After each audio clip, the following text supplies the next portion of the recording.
Hallo almal en baie welkom. Ek hoop julle is reg om daai breinspiere 'n bietjie te oefen, want vandag het ons 'n super prettige vasvraag spesiaal om julle te help voorberei vir die groot eksamen. So, kom ons kyk wat julle alles weet. Goed, slimkoppe, is julle gereed? Kom ons duik dadelik in en begin met ons heel eerste ronde. Luister nou mooi. Reg, ronde 1. Hierdie een gaan oor iets wat vreeslik belangrik is, hoe om veilig te bly. Ons gaan 'n bietjie gesels oor hoe ons onsself kan beskerm en, nog belangriker, waar ons kan gaan vir hulp as ons dit ooit sou nodig kry. Hier is ons eerste vraag. Dink 'n bietjie, wat presies is fisiese mishandeling? Wel, dis wanneer iemand jou fisies seermaak, jy weet, deur te slaan of te skop. Maar dis ook wanneer iemand nie sorg dat jy basiese goed het nie, soos genoeg kos om te eet of 'n veilige plekjie om te bly. Goed, volgende een. Wat is emosionele mishandeling? Dis wanneer iemand jou gevoelens en jou selfbeeld seermaak. Dink maar aan lelike goed sê, dreigemente maak, of as iemand jou aanhoudend spot. Onthou, nare woorde kan partykeer net so seermaak soos dade. So, wat doen hierdie tipe mishandeling aan 'n mens se gesondheid? Dit is nogal ernstig. Dit kan maak dat kinders baie ongelukkig en gespanne voel, en daai spanning kan dan wys as regte pyne soos maagpyn of kopseer. En natuurlik, as jy so voel, is dit vreeslik moeilik om in die klas te konsentreer. Goed, ons volgende vraag gaan oor seksuele mishandeling. Wat beteken dit? Dis enige soort onvanpaste seksuele gedrag, kontak of blootstelling. Dis 'n moeilike onderwerp, maar is baie belangrik dat jy weet wat dit is, sodat jy dit kan herken en weet wanneer om hulp te vra. Kom ons kyk na hierdie een. Wat presies is verwaarlosing? Wel, dit gebeur wanneer daar nie na 'n kind se basiese behoeftes omgesien word nie. Dit beteken eenvoudige goed soos om nie genoeg kos te hê nie, of skoon klere om aan te trek nie, of selfs net 'n veilige warm plekkie om in te slaap. Reg, volgende vraag. Wat is die definisie van geweld? Dis wanneer iemand fisiese krag gebruik met die bedoeling om iemand anders seer te maak of skade aan te rig. So die belangrike woordjie hier is bedoeling. Dit is nie 'n ongeluk nie. En wat van huishoudelike geweld? Klink nogal eenders, né? Dis geweld wat, soos die naam sê, by die huis plaasvind. Dit kan fisies wees, soos skop en slaan, maar dit kan ook dreigemente wees wat die mense in die huis bang en partykeer selfs skaam laat voel.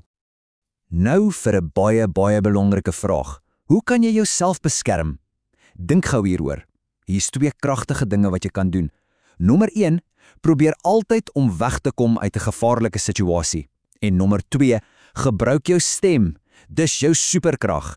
Oefen om hard en duidelik nee of stop te skree. Hierdie is dalk die belangrikste vraag van die hele dag. Wat gebeur as jy vir 'n groot mens iets vertel en daai persoon glo jou nie? Dit kan jou baie alleen laat voel, maar wat moet jy doen? Die antwoord is eenvoudig maar kragtig. Jy moet aanhou vertel. Gaan na 'n ander volwassene en nog een. Moenie ophou praat totdat iemand jou glo en jou help nie. Moet nooit ooit opgee nie. So, waar kan 'n mens mishandeling gaan aanmeld? Daar is 'n paar baie goeie opsies. Jy kan met 'n onderwyser praat wat jy vertrou of met die skoolhoof. Jy kan altyd na die polisie toe gaan en hier is 'n baie belangrike nommer wat jy kan bel enige tyd. Kinderlyn Suid-Afrika. Die nommer is 0800 055 555. Kom ons sit dit gou saam. 0800 055 555. Goed, laaste vraag vir hierdie ronde. Hoe reageer 'n mens op 'n moeilike situasie sonder om geweld te gebruik? Wel, jy kan 'n goeie rolmodel wees en net eenvoudig wegstap. Jy kan jou bes probeer om kalm te bly. Of jy kan die probleem probeer uitpraat om 'n oplossing te vind. Fantasties. Julle het regtig goed gedoen in ronde 1. Mooi so. Nou kom ons beweeg aan na ronde 2. Hier gaan ons 'n bietjie gesels oor mense in verhoudings en die verskillende rolle wat mense in ons gemeenskappe speel. Goed, kom ons dink 'n bietjie terug in tyd. Wat was die tradisionele rolle van mans en vrouens in plattelandse gemeenskappe? Wel, in die ou dae het mans meestal na die diere omgesien en was hulle in beheer van politieke sake. En die vrouens? Hulle het die landerye bewerk. Hulle het geplant, gesaai en geoes en hulle was ook verantwoordelik vir water in brandhout gaan haal. En hoe het hierdie rolle vandag verander? Baie. Deesdae werk vroue in allerhande soorte beroepe en is hulle ook betrokke by die regering.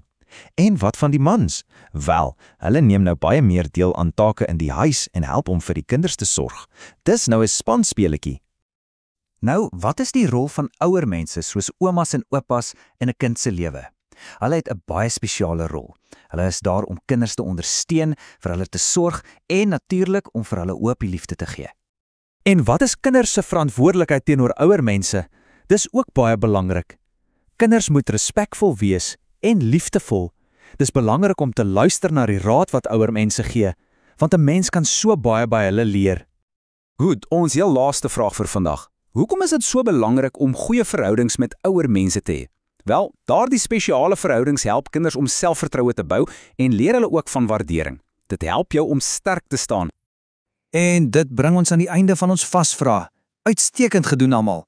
Voordat ons groet, kom ons kyk net vinnig na die allerbelangrikste punte wat jy moet onthou. So, as jy net 3 dinge van vandag onthou, laat dit hierdie wees. Eerstens, jou veiligheid kom altyd eerste. Tweedens, as iets verkeerd is, moet jy aanhou vertel totdat iemand jou glo en help.